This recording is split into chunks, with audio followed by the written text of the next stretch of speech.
Allah est-il le Dieu des chrétiens? Voici les arguments les plus connus pour et contre. On entend souvent qu'Allah est un Dieu païen, le Dieu de la lune. Mais les Juifs et les chrétiens arabes utilisaient déjà le mot Allah dans leurs écritures avant Mohammed. Ils le font encore aujourd'hui. Le mot est peut-être dérivé de l'hébreu El, de Elohim. Dans ce cas, il signifie simplement Dieu. Qu'en est-il alors des différences entre le Dieu du Coran et le Dieu de la Bible? Nous allons y venir. Mais les musulmans croient au Dieu d'Abraham. Ils sont les descendants d'Abraham. Abraham avait deux fils. D'après la Bible, le fils promis par qui toutes les nations allaient être bénies est Isaac. Il est vrai qu'Isaac est né après Ismaël, mais Ismaël est le fils d'une esclave, Agar. C'est pourquoi Dieu dit dans Genèse 22, « Prends ton fils, ton unique, celui que tu aimes, Isaac. » Les chrétiens croient que Jésus est un descendant d'Isaac. Il est la véritable bénédiction pour le monde entier. Beaucoup de musulmans croient que la bénédiction ne repose pas sur Isaac, mais sur son demi-frère, Ismaël. Cette croyance s'appuie davantage sur la tradition islamique que sur le Coran. Mohammed est alors un descendant d'Ismaël, et la terre entière est bénie à travers lui. Abraham a laissé Agar et Ismaël dans le désert parce que Dieu le lui avait ordonné. À la recherche d'un secours, Agar va et vient entre deux collines.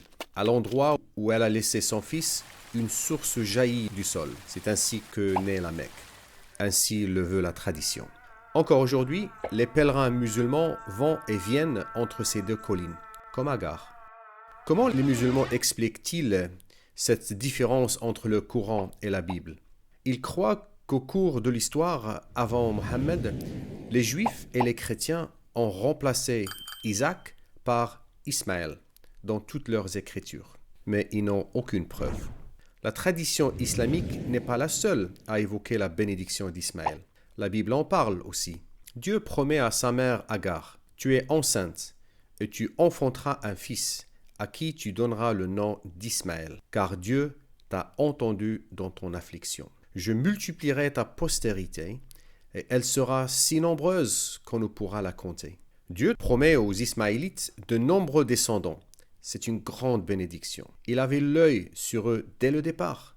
Le terme ismaélite désigne-t-il vraiment les musulmans? Il est difficile de répondre par la Bible seule. Quoi qu'il en soit, Jésus dit dans Matthieu 7, « Car large est la porte, spacieux le chemin qui mène à la perdition, et il y en a beaucoup qui entrent par là. Mais étroite est la porte, resserré le chemin qui mène à la vie, et il y en a peu qui les trouvent. » Quand on parle de paradis et d'enfer, ce n'est donc pas le grand nombre, mais les actions de chaque personne qui comptent. Mais au final, les musulmans qui font ce que dit le Coran vont-ils au paradis? Le Coran et la Bible ne disent-ils pas la même chose? Le Coran et la Bible ont des points communs.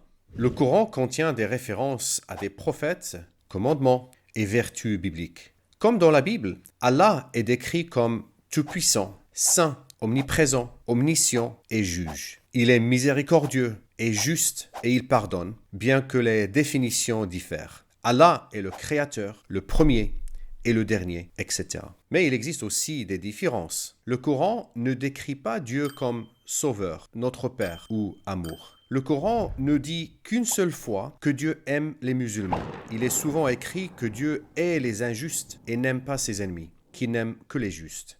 Dans la Bible, le curseur est placé à l'opposé. L'Ancien Testament nous dit presque toujours que Dieu aime son peuple, bien qu'il soit injuste et commette le mal. Il cherche à gagner leur cœur, comme un mari qui se bat pour sa femme infidèle. C'est la même chose dans le Nouveau Testament. Jésus est mort pour ses ennemis, alors qu'ils étaient encore pécheurs. Dieu a donc envoyé son Fils afin que tous ceux qui croient en lui soient sauvés.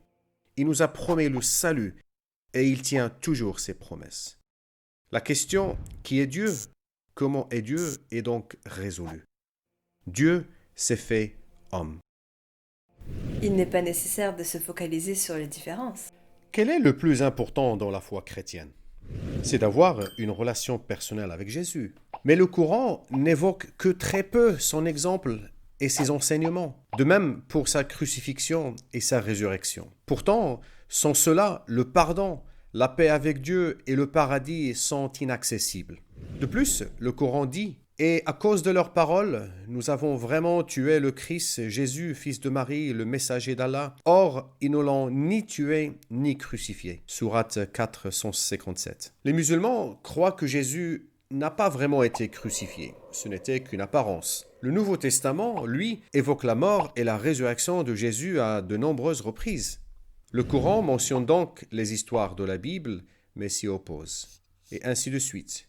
Jésus est décrit comme saint, son péché est né d'une vierge, mais il n'est pas mort pour nos péchés. Selon le Coran, Jésus est un prophète, mais seulement pour les Juifs. Il est une parole de Dieu, mais pas le Fils de Dieu. Il est le Messie, mais pas le Sauveur. Il a fait des miracles, mais le Coran ne mentionne presque rien de sa vie ou ses enseignements. Mohammed prive ainsi les musulmans de l'accès à la Bible, de l'accès à l'exemple de Jésus. Mais ailleurs, il les encourage à questionner les chrétiens et les juifs à propos de leurs saintes écritures. Il semble que Mohammed a repris des concepts chrétiens sans en comprendre les implications. Certains érudits islamiques croient que Mohammed a fait des compromis pour rallier les juifs et les chrétiens à sa cause. D'autres remarquent qu'il ne mentionne aucune des faiblesses des prophètes. Par exemple, l'adultère du roi David avec Bathsheba. Il nie également l'apparente défaite de Jésus sur la croix. Dieu ne laisserait pas son prophète mourir sur la croix. Mais les chrétiens ne considèrent pas la mort de Jésus comme une défaite. C'est Dieu qui se donne lui-même pour les hommes, par amour. Il meurt pour nous sur la croix pour que nous n'ayons pas à porter nos propres péchés. Comment les chrétiens voient-ils l'islam ? Mohammed prêchait un autre message. Il a modifié le message de Jésus, mais il n'est pas le premier. Nous lisons dans 2 Corinthiens, « Satan lui-même se déguise en ange de lumière. Il n'est donc pas étrange que ses ministres aussi se déguisent en ministres de justice. » Satan est donc capable de se déguiser en ange.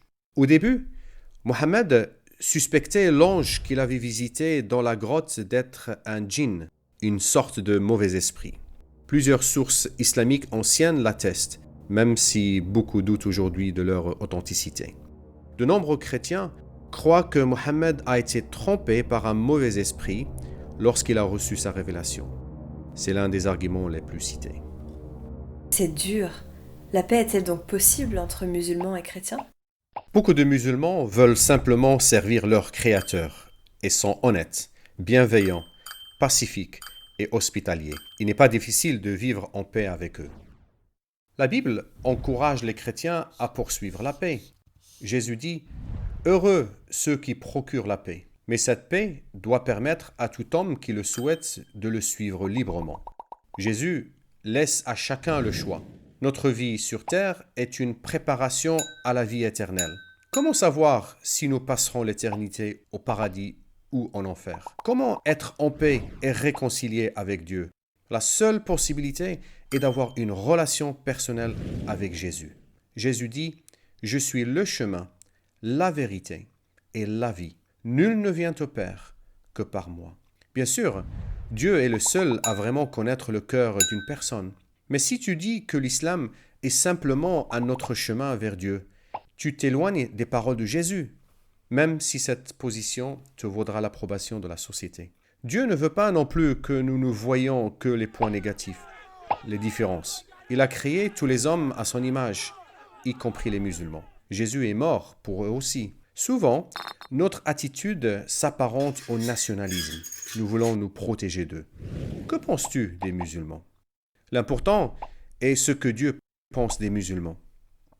Pense à tes proches qui ne suivent pas Jésus.